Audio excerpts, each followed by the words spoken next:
Israel, Hamas యుద్ధాన్ని ఆపానని ఇప్పటికి 100 సార్లు చెప్పుకున్నాడు ట్రంప్. 7 యుద్ధాలను ఆపానని చెప్పుకున్నాడు ట్రంప్. ఆయన చెప్పిన ఏ యుద్ధమూ ఆగలేదు. తాత్కాలికంగా ఆగినట్టు కనబడుద్ది. రెండో రోజున మళ్ళీ అటాకింగ్ జరుగుతుంటది. కరెక్ట్‌గా నోబెల్ బహుమతి ఇచ్చే ముందు రోజున ఈ శాంతి ఒప్పందం చేశాడు. తద్వారా రష్యా చేత కూడా రష్యా ప్రెసిడెంట్ పుతిన్ కూడా ఫస్టు ట్రంప్‌కి శాంతి బహుమతి ఇవ్వాలన్నాడు. ఆ తర్వాత ఇవ్వనందుకు నోబెలే ఆ విలువ కోల్పోయిందయ్యా అంటూ ట్రంప్‌ని పొగిడేటట్టే చేసుకొచ్చాడు. అంటే పుతిన్ కూడా అమెరికా అధ్యక్షుడికి సలాం చేస్తున్నాడు. ఒక్క భారత నరేంద్ర మోడీ తప్ప. మనల్ని ఎన్నిసార్లు అడిగినా మనమేమో నోబెల్‌కి ఆయన పేరు సిఫార్సు చేయలేదు. అందుకని ఆగిపోలేదు.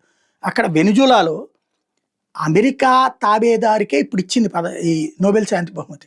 అక్కడున్న ప్రతిపక్ష నాయకురాలు ఎవరయ్యా అంటే అమెరికా పంపిన బంట్రోతు. లైక్ ఇది ఆడి పేరేంటి యూనస్ బంగ్లాదేశ్‌లో, నేపాల్‌లో ఇప్పుడున్నటువంటి పాలకుడు గాని, శ్రీలంకలో ఇప్పుడున్న పాలకులు ఎట్టయితే అమెరికా చెప్పు చేతల్లో ఉండేవాళ్ళు నడుస్తుంటారో అట్లాగా అమెరికా పంపించింది. అందుకనినే ఎవరైతే అవార్డు తీసుకున్న అమ్మాయి కూడా ఏం చెప్పింది? ట్రంప్‌కి థాంక్స్ చెప్పింది. మీరేమో నాకు మద్దతు ఇచ్చారని చెప్పి. అందుకని ఇక్కడ ఆగింది.